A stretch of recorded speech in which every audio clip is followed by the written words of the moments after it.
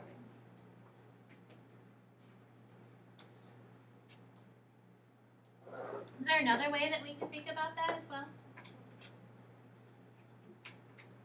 What else do you do to make an exponent become positive, Sam? Like if we had 3 to the negative 1, what do you do to the 3 to the negative 1? We would make it 1/3. So you could do the same thing with this. You could say, well, I want to make it 1 over 0.123, and then you could plug that in your calculator and get the number that represents that. So you could do it 2 different ways. You could make it into a fraction. You could keep it as a decimal, just put it under the number 1, because that's how you also make it a positive exponent. What is 1 divided by 0.123? Can you give me a decimal? 8.13. 8.13. So Sam, is 1,000 divided by 123 also 8.13? Probably actually. Yes. Yeah. So either way, like it depends how you think about the problem, but you're still going to get the same answer. It just depends like what you see as to how to approach the problem. So it is growing.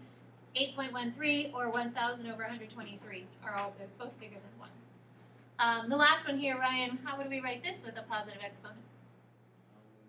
Y equals 5 parentheses and then 1 over 2.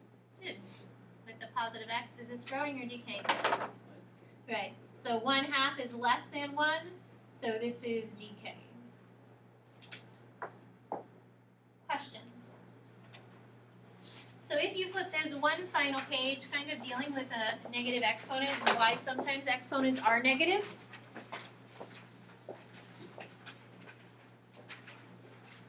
So it says the function y equals 283, which is our initial amount, times 1.2 to the x. So 1.2, this is actually a growth problem because 1.2 is greater than 0. Can be used to model the average salary for professional baseball players in thousands of dollars since 1984. So statistically speaking, like it depends on what they're looking at, but they don't always keep stats on everything in the world. So with the average baseball salary, maybe they kind of started looking at it in 1984 and then keeping track of what the average professional baseball player would make yearly. So it says, the first question says, what year is represented by a value of 3 and then by the value of 8? So what year would be the value of 3?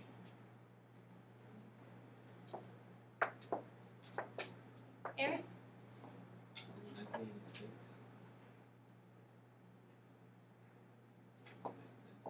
1987, yeah. So 3 years later would be 1987.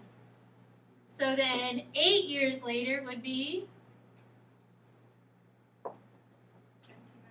1992. Which is still a long time ago. Part B says, what X value would you use to find the salary in 1983? So what would you use if you wanted to find the salary in 1983, Virginia? A -1, because now we're going backwards in time. Which you can go backwards in time. We did when we did the linear growth and the linear equations, regression equations. We sometimes did have to go backwards in time to kind of translate what the information was talking about. So for the last question here, it says estimate the average annual salary in 1983. So 1983 we said would be -1 for X.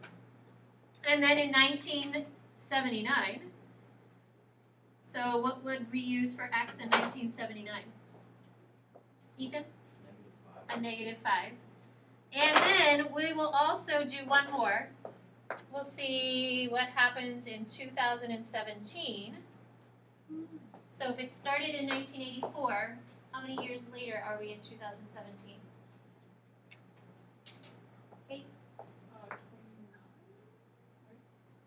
Wait, nope. Think again. It's okay. So it started in 84. If we talk about 2017, because this baseball season hasn't started yet. How many years would that be? 33. 33. There we go.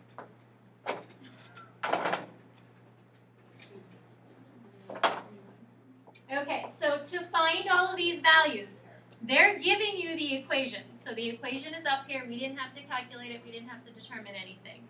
So it's 283 times 1.2, and then based off of the x value, that would change our exponent.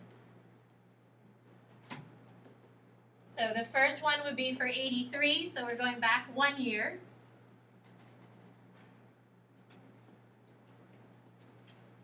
And then back 5 years, and then currently, I guess for last year's average salary, we'll see what it looks like if we plug in a 33.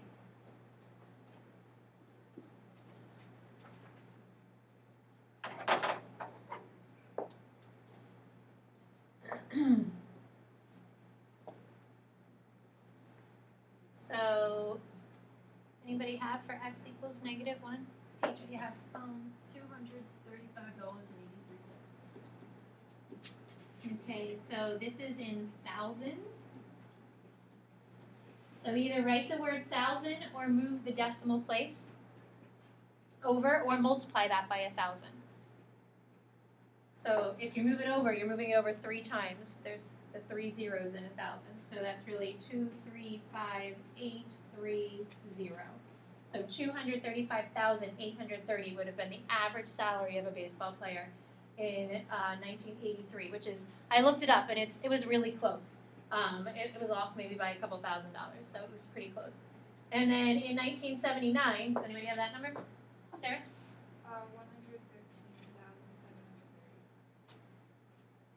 113,730. Let's see. So in your calculator, it's going to give you 113.73. But if you move the decimal place over because it's in thousands, it kind of gives you then a better idea. So 113,730. All right, so last year's average salary. If we plug in a 33, Virginia, what does it give you? You can give it to me with like what the calculator's telling you. 1,682.7145. Okay, so if we move our decimal place over 3 times,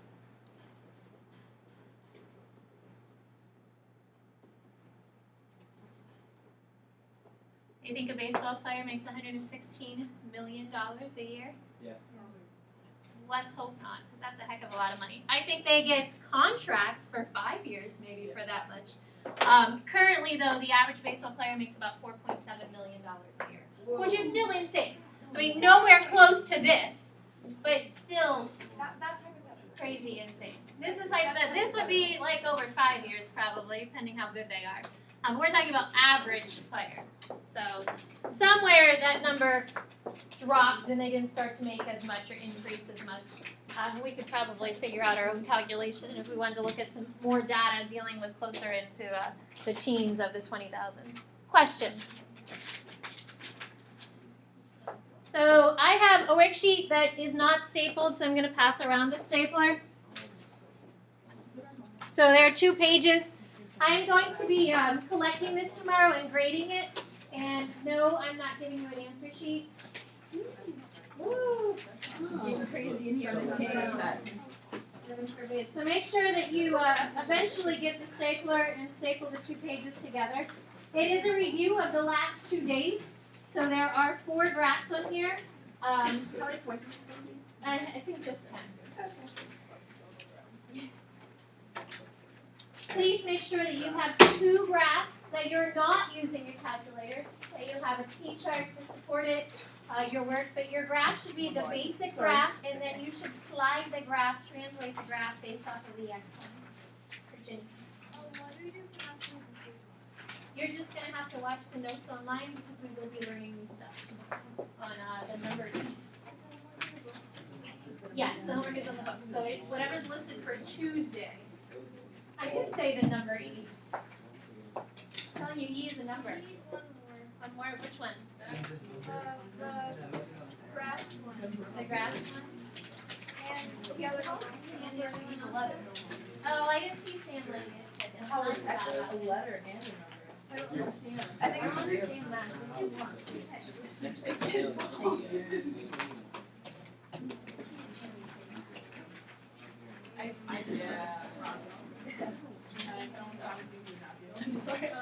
We need one more. The one without the grass.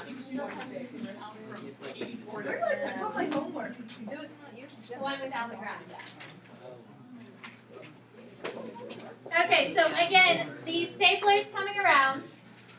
So if you look at the first page, it's 6-word problems, and it's kind of separated, like each part kind of reminds you of what you need to be finding, the information that correlates with the problem. At the top of the graphing page, number 7, I had the equation up here, I erased it. The equation that you need to use for compounding interest. That's that A equals P1 plus R divided by N to the N times T. So that's the compounding interest formula. And that you'll need for number 7. All the other ones are either growth or decaying. So you have about 6 minutes. Please use this time. Don't pack up. You can probably get a couple of problems done in 6 minutes. So there is no packing up, not an option. You've got plenty of time to get something started. Look at the graphs if you want to start the graphs. Again, stapler is working its way around. This game. Yes. Good